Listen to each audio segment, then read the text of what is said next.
بسم اللہ الرحمن الرحیم الحمد للہ رب العالمین والصلاة والسلام علی سید المرسلین محمد وعلی آلہ واصحابہ وزوجاتہ وذریاتہ ومن تبعہم بإحسان الی یوم الدین وبعد۔ ناظرین، السلام علیکم ورحمۃ اللہ وبرکاتہ۔ نعمت المنان، مجموع فتاوی فضیلت الدکتور فضل الرحمن، اس کتاب سے ہم سودی مسائل بیان کر رہے ہیں۔ آج کا جو مسئلہ ہے ہمارا، سائل پوچھتا ہے فرض کیجئے ہم کسی مجبوری کی بنا پر بینک میں روپے جمع کرتے ہیں اور ان پر سود ملتا ہے تو اس کو کیا کرنا چاہیے؟ اگر نہیں لیں گے تو بینک کے روپے رکھ لے گا اور سودی کاروبار فروغ پائے گا۔ جواب میں کہتے ہیں، اگر ایسی بات ہو کہ سودی رقم بینک میں چھوڑ دی جائے تو اس کے اسلام کے خلاف یا مسلمانوں کے خلاف استعمال ہونے کا اندیشہ ہے، یا بینک والے خود استعمال کریں گے اور اس سے سودی کاروبار کو فروغ حاصل ہوگا، تو ایسی صورت میں وہ رقم بینک سے نکال لینی چاہیے، لیکن وہ رقم لے کر کے نہ اپنے اوپر صرف کریں اور نہ کسی مسلمان کی مصلحت میں، بلکہ اسے کسی ایسے کافر کو جس کے بارے میں جانتے ہوں کہ وہ اسلام کا دشمن نہیں ہے، مسلمانوں کا دشمن نہیں ہے، اس کو دے سکتے ہیں۔ اور اس کی دلیل وہ حدیث ہے جس میں وارد ہے کہ حضرت عمر بن خطاب نے مسجد کے دروازے پر ایک حلہ بکتے ہوئے دیکھا۔ حلہ کہتے ہیں جوڑے کو، لنگی بھی وہی ہو اور چادر بھی وہی ہو تو اس کو حلہ کہتے ہیں، جس میں ریشم ملا ہوا تھا۔ تو رسول صلی اللہ علیہ وسلم سے کہا، اے اللہ کے رسول، کاش یہ حلہ آپ خرید لیتے اور اسے جمعہ کے دن اور جب کوئی وفد آتا تو پہنتے۔ آپ نے کہا، اسے وہ لوگ پہنتے ہیں جن کا آخرت میں کوئی حصہ نہیں۔ پھر اس کے بعد رسول صلی اللہ علیہ وسلم کے پاس کچھ ریشمی حلے آئے، تو اس میں سے ایک حلہ رسول اللہ صلی اللہ علیہ وسلم نے حضرت عمر کو دیا۔ حضرت عمر نے کہا، اللہ کے رسول، آپ نے مجھے یہ پہننے کے لیے دیا ہے، حالانکہ آپ نے اتارد کے حلہ کے بارے میں ایسے ایسے کہا تھا۔ رسول اکرم نے فرمایا کہ میں نے اسے تم کو اپنے استعمال کے لیے نہیں دیا تھا۔ پھر حضرت عمر نے اسے اپنے ایک مشرک بھائی کو دے دیا جو مکہ میں تھا۔ صحیح البخاری جلد نمبر 5 صفحہ نمبر 228۔ تو جیسے ریشم کا حلہ مسلمان مرد کے لیے حلال نہیں مگر وہ کسی کافر کو دے سکتا ہے، اسی طرح سود کی رقم بھی خود استعمال نہیں کر سکتے اور نہ کسی مسلمان کو دے سکتے ہیں مگر ایسے کافر کو جس سے تعلق معلوم ہو اور معلوم ہو کہ وہ اسلام اور مسلمانوں کا دشمن نہیں ہے، ایسے شخص کو دے سکتے ہیں۔ کچھ لوگ ایسا کرتے ہیں، یہ ہمارا اگلا سوال ہے، کچھ لوگ ایسا کرتے ہیں کہ سود کا پیسہ لے لینا چاہیے اور اسے کھانے پینے میں نہ استعمال کریں، بلکہ جب کوئی کیس وغیرہ ہو جائے اور پولیس میں روپے بھرنے کی اشد ضرورت پڑ جائے تو اس میں خرچ کریں۔ کیا یہ کہنا درست ہے؟ یعنی کچھ لوگ ایسے ہیں جن کا یہ کہنا ہے کہ پولیس اسٹیشن پر اس کو دے سکتے ہیں، تو اس کے جواب میں کہتے ہیں، پولیس کیس مختلف اسباب و وجوہ کی بنا پر ہوتے ہیں۔ کبھی تو اس آدمی کی کوئی شرارت اور بدماشی ہوتی ہے، وہ کوئی جرم کرتا ہے جس کی بنا پر اس پر کیس چلتا ہے، اور کبھی اس کا کوئی جرم نہیں ہوتا مگر کچھ دشمنان اسلام یا متعصب پولیس والے ناحق اسے پھنسا دیتے ہیں۔ اور اس پر ناجائز طور سے اور ظلمانہ کیس کر دیا جاتا ہے اور اسے اس میں ناحق پیسے خرچ کرنے پڑتے ہیں۔ اگر دوسری صورت ہے تو پیسوں کے جو مصارف بتائے ہیں ان میں سے ایک مصرف تو یہ بتایا ہے کہ اسے کسی غیر مسلم کو دے دینا چاہیے، مسلمان کو نہیں۔ دوسرا مصرف یہ بتایا ہے کہ ہندوستان میں بہت سارے ٹیکس ظالمانہ وصول کیے جاتے ہیں، خاص طور سے مسلمانوں سے، کیونکہ کچھ افسر ظالم اور فرقہ وارانہ ذہنیت کے حامل ہوتے ہیں۔ اللہ اور جتنا مسلمان کا ٹیکس حقیقت میں بنتا ہے، حقیقت میں نہیں بنتا ہے، کیونکہ دکان میں اتنا مال ہی نہیں ہے اور نہ اس کی اتنی آمدنی ہے، اتنا ٹیکس لگا دیتے ہیں جو حقیقی ٹیکس کے کئی گنا زیادہ ہو جاتا ہے۔ اس سے یہ مسلمان پریشان ہوتا ہے، یہ ظلم ہے، اور اس ظلم کے دفع کرنے کے لیے سود کی رقم دینے کی گنجائش ہے۔ میرے خیال میں اسی طرح ناحق کیس میں پھنسا دیے جانے اور پولیس والوں کو بغیر کچھ دیے نجات نہ پانے کی شکل میں بھی سود کی رقم خرچ کرنے کی گنجائش ہے۔ الخبیثات للخبیثین والخبیثون للخبیثات، سورہ نور آیت نمبر 26۔ ایسے خبیث لوگوں کو ایسی خبیث رقم مجبوراً دے سکتے ہیں، البتہ جب کسی حقیقی جرم کی بنا پر کیس ہو تو اس کے اخراجات کے لیے سودی رقم کا استعمال صحیح نہیں معلوم ہوتا۔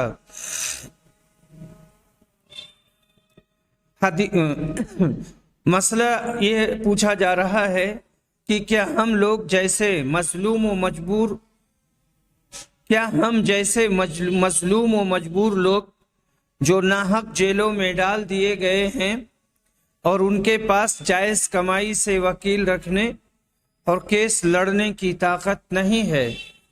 وہ سود کی رقم سے وکیل کی فیس دے سکتے ہیں اور اسی مد کی کچھ رقم فکس ڈپازٹ کر کے اس سے حاصل ہونے والی رقم کورٹ کچہری کے اخراجات میں لگا سکتے ہیں، جبکہ یہ خرچ 6 ہندسوں سے تجاوز کر چکا ہے۔ جواب میں کہتے ہیں سود کا لینا دینا مختلف ادلہ شرعیہ کی روشنی میں حرام ہے، اور جس طرح اضطرار کی حالت میں آدمی کے لیے میتہ کا کھانا جائز ہے، اسی طرح آپ جیسے مستر لوگوں کے لیے سود کی رقم لے کر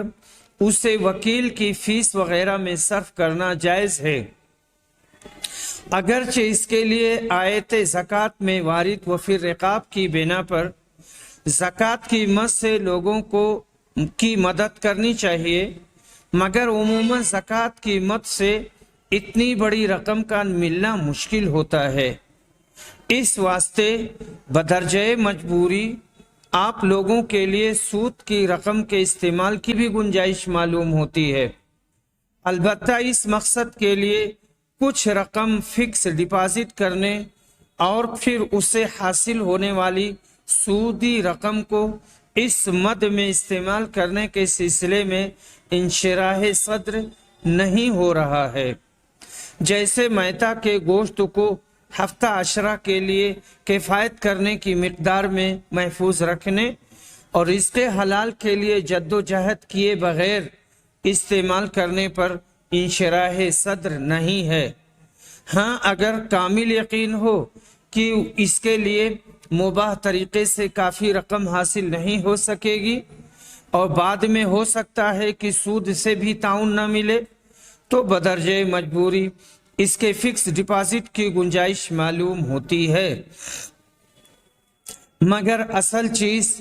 اخراجات کے مخصوص ہندسے سے تجاوز کرنے کی نہیں ہے، بلکہ اضطرار و مجبوری کی ہے۔ سائل سوال کرتا ہے، موجودہ معاشرہ جہیز کو حرام سمجھ کر سود کا پیسہ جہیز میں دیتا ہے، اور سود کا ایک پیسہ بھی اپنے اہل و عیال پر خرچ نہیں کرتا اور یہ تصور کرتا ہے کہ جہیز حرام ہے، اس لیے سود جیسی حرام کمائی کوئی حرام چیز میں دے دے تو کوئی حرج نہیں، کوئی مذائقہ نہیں۔ براہ کرم مذکورہ بالا مسئلہ کو قرآن و سنت کی روشنی میں واضح کریں کہ ایسا کرنا کہاں تک جائز ہے۔ جواب میں کہتے ہیں سود کی حرمت نصوص شرعیہ کی روشنی میں واضح ہے۔ اللہ تعالیٰ فرماتا ہے یا ایھا الذین آمنوا اتقوا اللہ وذروا ما بقی من الربا ان کنتم مؤمنین فإن لم تفعلوا فأذنوا بحرب من اللہ ورسولہ وإن تبتم فلکم رؤوس اموالکم لا تظلمون ولا تظلمون۔ سورہ بقرہ آیت نمبر 278 279۔ اے وہ لوگو جو ایمان لائے ہو، اللہ سے ڈرو اور باقی سود کو چھوڑ دو اگر تم مومن ہو۔ اگر یہ نہیں کرتے تو اللہ اور اس کے رسول سے جنگ کا اعلان سن لو، اور اگر توبہ کر لیتے ہو تو تمہارے لیے راس المال ہے، نہ تم ظلم کرو اور نہ تم پر ظلم کیا جائے۔ اور حضرت ابو ہریرہ کی متفق علیہ حدیث میں سود کو ان 7 چیزوں میں شمار کیا گیا ہے جنہیں رسول اللہ صلی اللہ علیہ وسلم نے مہلکات یعنی ہلاک کرنے والی چیزوں میں شمار کیا ہے۔ اسی طرح حضرت جابر اور ابن مسعود کی صحیح حدیثوں میں سود کھانے والے، کھلانے والے، اس کی شہادت دینے والے اور اس کے لکھنے والے کو ملعون قرار دیا ہے۔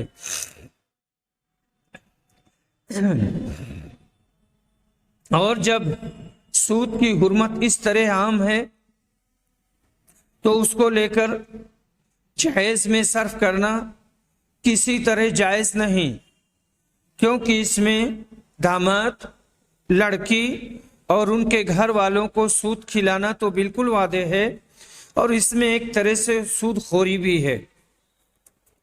کیونکہ سود کھانے کا مطلب صرف بطور غذا استعمال کرنا نہیں ہے بلکہ کسی طرح سے بھی اس سے استفادہ کرنا ہے، اور جہیز میں اسے دے کر لڑکی والے اس سے اپنی دوسری جائز رقم بچا کر استفادہ کرتے ہیں۔ اس واسطے سود کی رقم کو جہیز میں دینا اور اس سے اس طرح استفادہ کرنا سود کھانے اور کھلانے میں داخل ہے اور ناجائز ہے، اس سے اجتناب کرنا ضروری ہے۔ معلوم رہے کہ لڑکی والوں سے جہیز کا مطالبہ کرنا کسی طرح جائز نہیں، کیونکہ نکاح میں مہر، ولیمہ کے اخراجات، عورت کے نان و نفقہ اور سکنا وغیرہ، سکنا یعنی مکان دینا وغیرہ کی ذمہ داری شرعی اعتبار سے شوہر کے اوپر ہے، لڑکی یا اس کے سرپرست کے اوپر نہیں۔ اسی طرح جہیز دینے کا خواہ بلا مطالبہ ہو، اس طرح التزام کر لینا اور اس کو اس طرح رواج دینا کہ جو لوگ نہ دیں انہیں معاشرہ میں حقارت کی نگاہ سے دیکھا جائے، اور ایسی لڑکیوں کو جو جہیز لے کر نہ آئیں ستایا جائے، ان پر طنز و تشنیع کی جائے، یقیناً ناجائز اور حرام ہے، کیونکہ یہ شریعت اور احکام نکاح میں ایک ایسے امر کا اضافہ ہے جس کا شریعت اسلامیہ سے کوئی ثبوت نہیں۔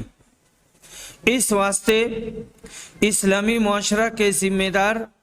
حضرات کو اسے ختم کرنے کی بھرپور کوشش کرنی چاہیے۔ سود کی رقم لے کر جہیز دینے سے اس لعنت کا خاتمہ ہرگز نہیں ہوگا، بلکہ اس سے اس کی تشجیع ہوگی، یعنی اس کی حوصلہ افزائی ہوگی، اور ایک حرام کام کا ارتکاب ہوگا، اس لیے یہ شرعاً جائز نہیں، یعنی